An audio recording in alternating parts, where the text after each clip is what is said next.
Tere! Mina olen Raido. Mina olen Mait. Mina olen ettevõttest nimega Ait Nord. Mina olen Mait Koverekist. Ja täna me räägime üsna põhjalikult soojuspumpadest laiemalt.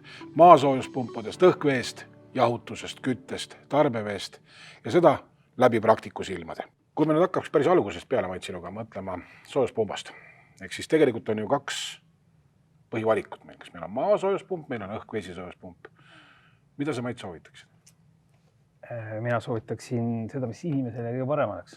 Mis talle saab üldse paigaldada. Kui me räägime linnast, siis linna igale poole ju maakütti saab panna. Tõsi.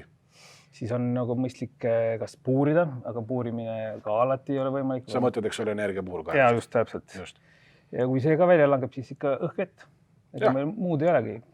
Aga tegelikult, kui me räägime ütleme, sellest kulu poolest, ehk siis kui me võrdleme nüüd ütleme kahte veel baseeruvat, eks ole, siis vesi kui soojuskandja seal baseeruvat soojuspumpa, eks see on maavesi, õhkvesi. Siis tegelikult see, kuidas see kulu pool sinul kui praktikul? Minul on nagu sellised kogemused, et ikkagi maakütte on ikkagi odavam. Sa mõtled, et oma selles kulubaasis? Kulubaasis, ja teda võib-olla natukene kallim alguses soetada, aga pärast püsikulud on nagu ikkagi soodsamad. Ta peaks olema ka tegelikult mõnevõrra stabiilsem. Ja ta on stabiilsem. Kui meil nagu ilm peab külmaks, siis õhkvesi ju tahab nagu rohkem energiat saada. Absoluutselt sulatused, eks ole. Ja täpselt, seda ta võib väga tihti teha. Aga maaküte läheb nagu samamoodi edasi. Energia maasest tuleb stabiilselt. Kui me veel viimastel aastatel, eks ole, ütleme isegi viimasel aastakümnel me teeme üha paremaid ja paremaid maju. Üha rohkem on meil majades räägime energiasäästust, energia kokkuhoiust, me räägime, et meil on palju väiksema soojuslekkega hooned. Mis tähendab ka seda tegelikult, et meil tuleb oluliselt suurem jahutuskoormus. Täpselt. Ja siis tulebki valida, et kui teeme endale väga hea maja, siis me peame jahutuse peale kohe mõtlema, et pärast seda hakkad juurde tegema. Võib-olla, et sa pead juba hakkama seadmeid üldse vahetama, et saaks neid ehitada. Just. Aga ja kui me tahame teha endale ikkagi seda jahutust väga, siis me võib-olla peaksime just puuraukude peale mõtlema. Siis me saame nagu eriti soodsa jahutuse. Aga tegelikult jahutada saab ju mõlema. Jaa, jahutada saab mõlema masinaga. Ei ole üldse küsimust. Et Siis kui sa nüüd küsid edasi, siis meil on määrg ja meil on siis nagu kuiv jahutus. Et kui me räägime määres jahutusest, siis see on nagu fänkoil, et me saame nagu väga täpselt jahutust teha tubades eraldi. No, seda saab nagu igal pool teha, aga siis on ka veel põrandakütte jahutus, et me saame põrandaga jahutada. Kuidas see välja näeb? Et me lihtsalt jahutame põranda maha. Aga seal tekib ju ometigi, kui me nüüd jahutame, kui me räägime jahutusest, me räägime põranda jahutusest, siis kas seal on ka mingisuguseid nii-öelda temperatuuri piire? Ja kindlasti me ei saa mingisugusest temperatuurist alla minna, et meil hakkab muidu samamoodi läheb põrand määres. See tekib kondensaat. Kondensaat, jah. 16-18 kraadi, et rohkem alla me ei saa tulla. Pigem 18. No, jah. Ehk siis 18 kraadiga me ütleme, kui me laseme 18 kraadise vee põrandasse, me saame selle pinnatemperatuuriks umbes seal 21-22 kraadi, eks ole. Et sellega me välistame tegelikult ju kondensaadi tekke põrandal, sellel põranda pinnal. Ka isegi siis, kui meil on mingi relatiivne õhuniiskus on seal 70-80%, peaks see kastepunkt jääma kusagil sinna 15 kraadi piires. On ju olemas ka tegelikult ju sisse ehitatud jahutusega maasoojuspunbad, ehk siis mis tegelikult siis nii-öelda need K-mudelid, küülung. Jah, on. Et nendega nagu lihtne, et me ei pea nagu väga palju masinast välja ehitama soojusvaheteid ja klappe panema, et meil masin juba ise teeb need protsessid enda sees ära. Et kui meil on jahutust vaja, siis pööratakse klapid ümber ja hakkab jahutust tulema meil. Me saamegi põranda jahutada.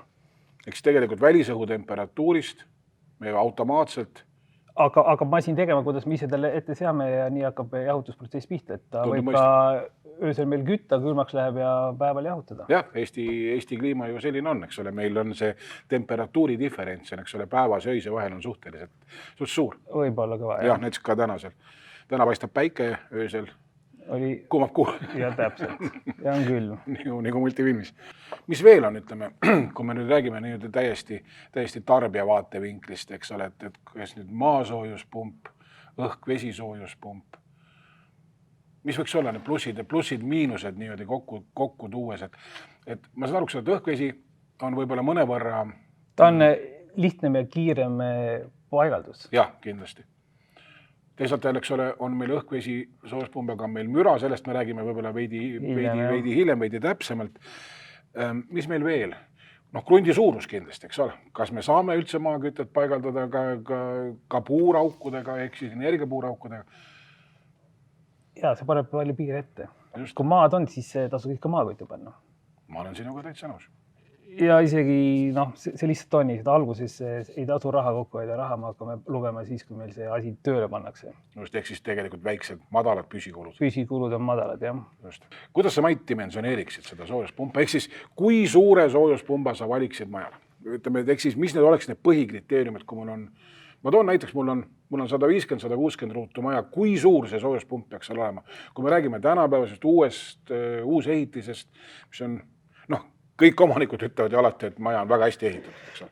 Ja ma võin oma kogemusest ja puusalt hakata siin igasuguseid pumpasid pakkuma, aga alustuseks oleks ikkagi projekti vaja, et me oleme asja nagu läbi arvutanud, mida me paneme ja kui suurt paneme ja mis on veel inimese soovid sinna juurde lisaks, et tahab basseine juurde saada, vanne juurde saada, välibassein, et sellest hakkab see pumba suurus pihta, et me ei saa öelda, et selline maja, et võtame siit selja tagant pumba, et see sobib kõigile, ei ole niisugust asja.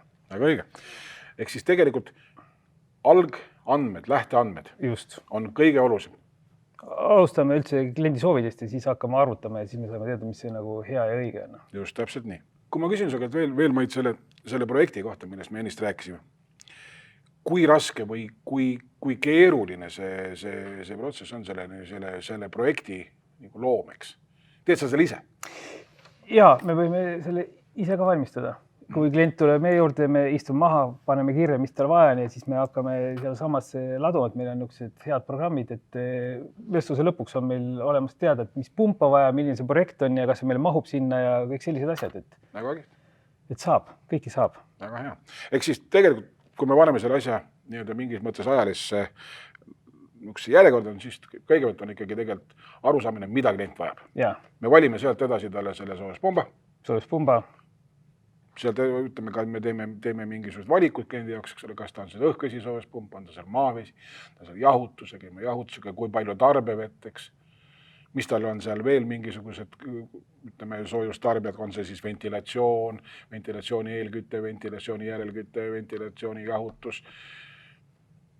Ja kui meil need kõik asjad on selged, siis me teame, mida klient vajab, siis ta saab oma pakkumise ja kui sobib, siis ainult kokku leppida. Just, kui sul hea vaataja jäi midagi aru saamata, küsimata. Kui jutt kõnetas. Ja kui midagi on veel küsida, veel uurida, siis ole hea. Helista Maidule või kirjuta.